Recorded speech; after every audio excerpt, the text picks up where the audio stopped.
जय श्री श्याम, जय मनोना धाम। आप सभी श्याम भक्तों का स्वागत है एक नई वीडियो में, एक ताज़ा अपडेट के साथ। तो जो भक्त 24 सितंबर से लेके 25 अक्टूबर तक आना चाहते हैं या फिर आ रहे हैं, वो हो जाएं सावधान, क्योंकि दोस्तों महाराज जी कब से कब तक धाम पर बैठेंगे और कब से कब तक धाम पर नहीं बैठेंगे, कौन से दिन धाम पर बैठते हैं, कौन से दिन धाम पर नहीं बैठते हैं, क्या क्या सावधानियाँ आपको बरतनी है, क्या क्या सावधानियाँ नहीं बरतनी है, कैसे आपको यहाँ पे जल्दी दर्शन करने हैं, कैसे आपको यहाँ पे टोकन लेना है जिससे कि आपको लाइन में ना लगना पड़े, कहाँ पे आपको खाना खाना है, कहाँ पे आपको ठहरना है, कैसे आपको यहाँ पे अपनी अर्जी लगानी है जिससे कि आपकी अर्जी स्वीकार हो जाए।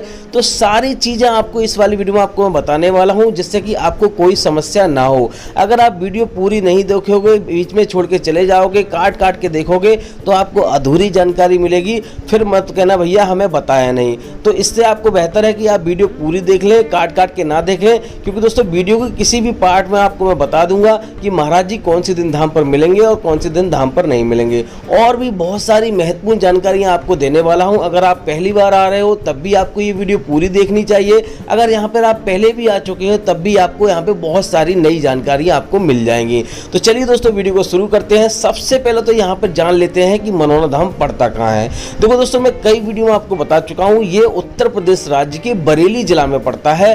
तो सबसे पहले आपको बरेली आना होगा। बरेली बहुत बड़ी स्टेशन है, तो यहाँ पर आपको सबसे पहले बरेली आना है। बरेली के बाद अगर आप ट्रेन से आना चाहते हो तो आपको यहाँ पर आंवला आना है। आंवला एक छोटी सी स्टेशन है, 20 रुपये का किराया है। बरेली से आराम से आप वहाँ से आ सकते हो। और यहाँ पे जैसे ही आप आंवला पहुँचोगे वहाँ पर आप किसी से भी मालूम करोगे कि हमें मनोना धाम जाना है तो आपको हर कोई बता देगा। यहाँ पर ऑटो रिक्शा, ई रिक्शा वगैरह भी आपको मिल जाएंगे। 4-5 किलोमीटर का रास्ता है, 4-5 किलोमीटर दूर का, तो आराम से यहाँ पे मनोना धाम पहुँच जाओगे। मनोना धाम पहुँचने के बाद आपको सबसे पहला काम आपको क्या करना है, यहाँ पे आपको अगर मान लो आप समय पे पहुँच जाते हो, मान लो सुबह में 4 बजे, 5 बजे, 6 बजे, 7 बजे तक आप पहुँच जाते हो तो आप बहुत ही अच्छे समय पे आप पहुँचोगे। और आपको हो सकता है उसी दिन आपको महाराज जी की भी दर्शन हो जाए और मंदिर की भी दर्शन हो जाए, क्योंकि दोस्तों यहाँ पे महाराज जी की लाइन अलग लगती है और मंदिर की लाइन अलग लगती है।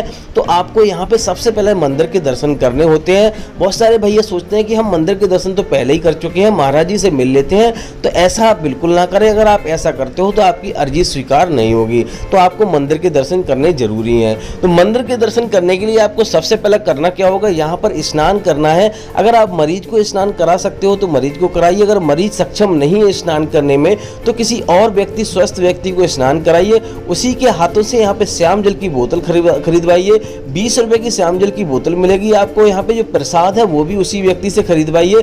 51 रुपए से प्रसाद की स्टार्टिंग हो जाती है, तो आप जितना चाहें उतने वाला आप प्रसाद ले सकते हैं। और 10 रुपए का यहाँ पे धागा मिलता है, तो वो भी आपको खरीद लेना है। सबसे पहले आपको मंदिर में जाना है। मंदिर में ही प्रसाद चढ़ता है और कहीं प्रसाद नहीं चढ़ता है। बहुत सारे भैया क्या करते हैं, बाबा के पास प्रसाद लेके चले जाते हैं तो वहाँ पे बाबा मना कर देते हैं। तो ये चीज़ आपको नहीं करनी है। मंदिर में आपको अर्जी लगानी है और जो धागा है वो आपको थान पे बांध देना है। यहाँ पे थान के पास में ही बहुत सारे लोग बांधते हुए आपको नजर आ जाएंगे, वहीं पे आपको धागा बांध देना है और जो भी आपकी मन्नत है, अर्जी है, वो आप यहाँ पे लगा दीजिए। तो आप दोस्तों बात कर लेते हैं आपको। उसके बाद आपको क्या करना है, जैसे ही आप मंदिर के दर्शन कर लोगे उसके बाद आप महाराज जी की लाइन में आपको लग जाना है। अगर आप उसी दिन दर्शन करना चाहते हो तो आपको समय पे यहाँ पे पहुँचना है। सुबह 4 बजे अगर आप पहुँच जाते हो, ऐसी ट्रेन से आइए जिससे कि आप सुबह में आप पहुँच जाओ। तो उस हिसाब से प्लानिंग करके आइए जिससे कि आपको, अगर आपके पास समय नहीं है, अगर आपके पास समय है, परिवार के साथ आ रहे हैं, तो आप आराम से आइए, कोई दिक्कत वाली बात नहीं। यहाँ पर रहने की व्यवस्था है, खाने की व्यवस्था है, कोई दिक्कत आपको होगी नहीं।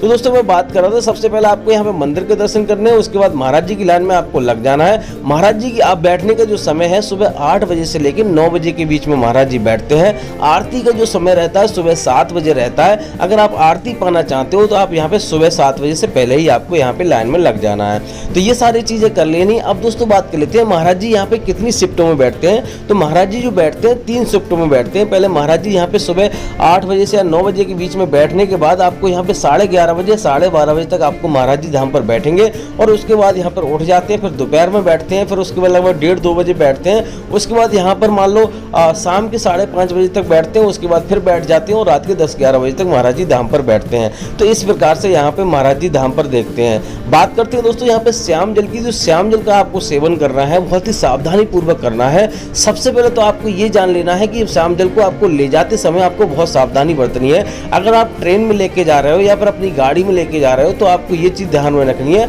हाथों में ही अपने श्याम जल को रखना है, कहीं पैरों के तले या कहीं पे आपको नहीं रखना है जिससे कि वो खंडित ना हो। तो अगर वो खंडित हो गया तो आपको यहाँ पे कोई फायदा नहीं होगा। एक चीज़ आपको यहाँ और भी ध्यान में रखनी है कि यहाँ पे श्याम जल का सेवन है सुबह 11:30 बजे से पहले ही आपको कर लेना है। स्नान करके आप कितने भी टाइम पूजा पाठ करके यहाँ पे श्याम जल का सेवन आप कर सकते हो। दिन में एक बार श्याम जल का सेवन करना होता है, तो इस प्रकार से आपको श्याम जल का सेवन करना है। बाकी दोस्तों यहाँ पे बहुत सारे भैया कहते हैं ऑनलाइन श्याम जल मंगाते हैं, तो ऑनलाइन श्याम जल आपको नहीं मंगाना है क्योंकि उसका रखरखाव ठीक नहीं होता। तो ये सारी चीजें आपको ध्यान में रखनी है, ऑनलाइन जल आपको कभी नहीं मंगाना है। अब दोस्तों बात कर लेते हैं यहाँ पे और क्या क्या सावधानियां आपको बरतनी है। सबसे पहले तो आपको ये चीज ध्यान में रखनी है, अगर आप बच्चे बुजुर्गों के साथ आ रहे हो तो आपको यहाँ पर कमरा लेना आपको सही रहता है, क्योंकि दोस्तों यहाँ पर थोड़ी ज़्यादा भीड़ रहती है, बहुत ज़्यादा भीड़ रहती है। तो बच्चों को कहाँ पे आप बैठा लोगे, कहाँ पे आपको हमारे बुजुर्गों को आराम कराओगे। वैसे तो यहाँ पे व्यवस्था है, आराम से कहीं पे ढाबा वगैरह पे आप आराम कर सकते हो, विश्राम रूम ही बने हुए हैं। लेकिन दोस्तों मैं आपको रिकमेंड करूँगा कि यहाँ पे आप कमरा ले लें जिससे कि आराम से शांतिपूर्वक यहाँ पे आप दर्शन कर पाओ। धर्मशाला में रुकने का जो चार्ज रहता है 100 से 150 रुपये का आपको चार्ज रहता है। तो यहाँ पे धर्मशाला भी आपको मिल जाएंगी जो बाबा के जरिए बनाई हुई हैं। अगर आप कमरा लेके रहना चाहते हो तो यहाँ पे 200 रुपये से लेके 1500 रुपये के बीच में आपको बढ़िया से बढ़िया कमरा आपको मिल जाएगा।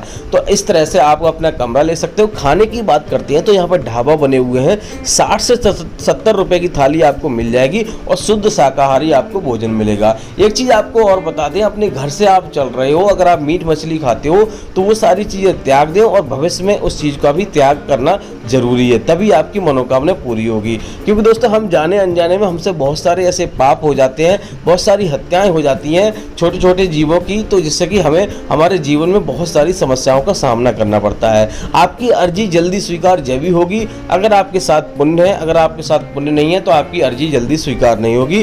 तो इसलिए आपको ये सारी चीज़ें त्यागनी जरूरी है। आप घर से आओ तो एक चीज़ आपको और ध्यान में रखनी है, आपके मन में ये विचार ना हो कि यहाँ पे हमारी मनोकामना पूरी होगी या नहीं होगी। यहाँ पे सच्चे मन से आपको अर्जी लगानी है और ये चीज़ आपको बिल्कुल भी नहीं लानी है कि हमारी अर्जी स्वीकार होगी या नहीं होगी। पूर्ण विश्वास के साथ आपको यहाँ पे आना है। अब दोस्तों बात कर लेते हैं महाराज जी कब से कब तक धाम पर बैठेंगे और कब से कब तक धाम पर नहीं बैठेंगे। देखो दोस्तों यहाँ पे 24 सितंबर से लेके और 20 अक्टूबर तक महाराज जी धाम पर ही मिलेंगे। अगर आप इस बीच आ रहे हो तो आप आराम से आइए। बाकी का जो अपडेट रहेगा हम अगली वीडियो में आपको देते रहेंगे। सुबह 9 बजे हमारी वीडियो आ जाती है। बाकी आपको कुछ और जानना है तो आप कमेंट कीजिए, उसके ऊपर हम वीडियो बना देंगे। तो दोस्तों इसी मंगल कामना के साथ कि आपके जीवन में खुशियां बनी रहे, खाटू श्याम महाराज की कृपा हमेशा आप पे बनी रहे, इस वाली वीडियो को हम यहीं रोकेंगे। उम्मीद करते हैं आपको वीडियो अच्छी लगी होगी। अच्छी लगी हो तो लाइक कर देना, चैनल पर नए चैनल को सब्सक्राइब कर देना। तो मिलते हैं ऐसी किसी और वीडियो में, तब तक के लिए जय मनोनाथ धाम, जय खाटू श्याम महाराज।